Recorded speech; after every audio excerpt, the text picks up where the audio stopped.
up on News at Noon, an update from Governor Mike DeWine on school closings around the state. And also, see how cleaning of medical masks could help conserve them as News at Noon starts right now. Good afternoon, everyone. I'm your Southern Ohio correspondent, Jacob Murray. Governor Mike DeWine announced on Monday that all Ohio K-12 schools will remain closed until at least May 1st. DeWine said he and his administration will reevaluate the safety of the students and staff at the end of April to determine if schools should remain closed through the end of the school year. The stay-at-home order in Ohio is still in effect for at least the next 4 days. News at Noon reporter Anna Azalian talked with one family about how this is affecting their everyday lives. For the Dickstein family, their pre-pandemic schedule was jam-packed some days.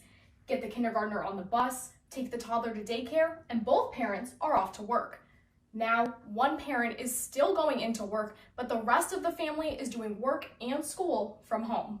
With the oldest being just in kindergarten, and she's picked up a lot of her schoolwork pretty easily this year, I'm kind of just encouraging a lot more just, exploring and playing outside. But the Dickstein kids don't get to play all day every day. Michelle is still helping her kindergartner with schoolwork, and kindergarten at home isn't as easy as you might think. All these different programs and login names, and I really don't know what any of them are or how to get to any of them. And I think the teacher's trying her best to communicate it all, but it's really kind of even hard to find the time to do it when there's a toddler running around too. Life for 2-year-old Sydney isn't too different. She's still spending her days playing, but with playgrounds closed, she and her sister can only play in their yard or on a nature trail, practicing social distancing, of course. Another way to keep your school-age children busy is your local PBS station. PBS is offering educational programming on its World Channel every day. For more details and other educational materials, go to pbslearningmedia.org. In Cincinnati, Ohio, for News at Noon, I'm Anna Azalian. Thanks, Anna. An Ohio nonprofit organization is making big strides in the fight against the coronavirus.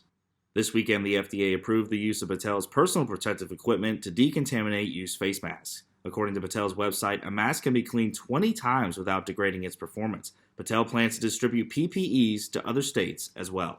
A district court judge struck down a recent abortion restriction in Ohio that labeled abortions as non-essential procedures during the coronavirus pandemic.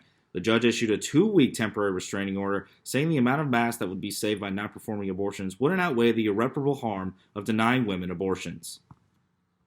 While many Americans are expecting to get a check from the federal stimulus bill, many college students who lost their on-campus jobs might not be as fortunate. News at Noon reporter Ryan Green tells us the problems that will affect thousands across the country. Behind me is Wilmington College, just one of many universities across the state that have moved to online classes for the rest of spring semester.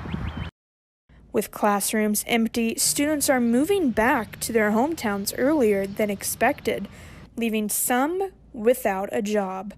And many of those students may not be eligible to receive any assistance from the relief package recently passed by Congress. Anyone who is claimed as a dependent on a parent's taxes will not receive the $1,200 being sent to a majority of Americans. Ohio University student Quinn Kranitz says the news was disappointing to hear. I don't want to try and risk working elsewhere outside home, for I have an autoimmune disorder, so a little cash would have went a long way, Kranitz worked in a dining hall while staying on campus. He says he's been contacted about working remotely. The university sent out something, and so has culinary services, and I'm probably going to look into starting it just to have some cash coming in. Ohio University spokesperson Carly Leatherwood says all departments have been encouraged to offer remote work to students.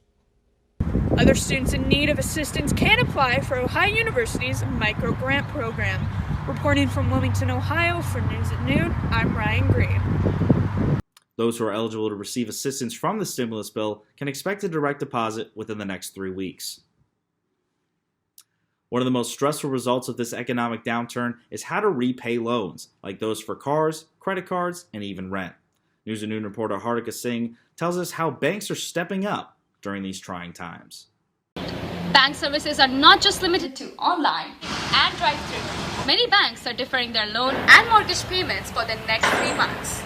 Credit union customers can apply for a forbearance program where a mortgage payment can be suspended or reduced to decrease the financial hardship one may be facing.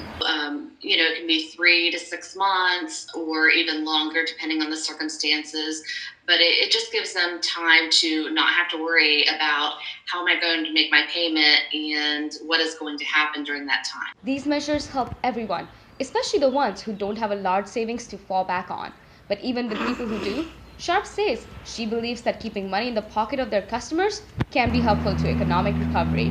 By helping people defer payments and not just have those payments show as being delinquent, we are helping to preserve their credit, which is going to be needed as we purchase vehicles, purchase homes, or refinance homes. Banks play a big role in maintaining equity power among people. How companies treat their customers during these unprecedented times will continue to define that company's brand for decades. Reporting for Athens County from News at Noon, this is Hartika Singh. And other national banks like Chase and Bank of America are following suit. Thanks, Hartika. The International Olympic Committee announced on Monday that they have a new start date for the 2020 Summer Olympics to be held in Tokyo. The 2020 Tokyo Games will now begin in 2021, starting on July 23rd and running through August 8th. The committee also announced that the Paralympic Games will take place from August 24th through September 5th of 2021 as well. This marks the first Olympics to be postponed during peacetime. We now move on from working for the gold medal to working for your own personal goals. Since Governor Mike DeWine shut down gyms across the state, many are finding creative ways to work out from home. News at Noon reporter Molly O'Brien looks at one woman and how she's found help online. People are being innovative when it comes to maintaining their fitness and staying active during this trying time.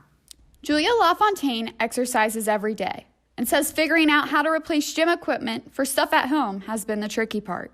It hasn't been difficult to motivate myself to work out, but it's been just hard because I have to be a little bit more creative with what I can do, like more body weight exercises versus getting to use actual equipment. Social media has helped people with ideas on different ways to stay active. Push-up and squat challenges have been helpful. And LaFontaine says social media has offered useful ideas on how to use things around the house to stay in shape. There's lots of big fitness influencers who've been posting free workouts for people to do that are you can use a chair as your entire thing of equipment. I saw one girl fill up a duffel bag with dirty laundry. Physical exercise can also be a mood booster and improve mental health, according to American Psychological Association. According to the American Heart Association, people between the ages of 18 to 64 should get at least 2.5 hours of exercise each week. For News at Noon, from Cincinnati, Ohio, I'm Molly O'Brien. Thanks, Molly. Despite the quarantine keeping the marching 110 far apart, they're still finding new ways to stay together in these tough times. The 110 observed social distancing while honoring first responders and healthcare workers fighting the coronavirus on Tuesday with this rendition of Stand Up and Cheer, played at the end of Governor DeWine's press conference. That'll do it for us here on this episode of News at Noon. Be sure to log on to woub.org for any updates on COVID-19 in the area, and check in with us next week for more coverage on Southern Ohio. I'm going to end it out by just letting the Marching 110 do their thing.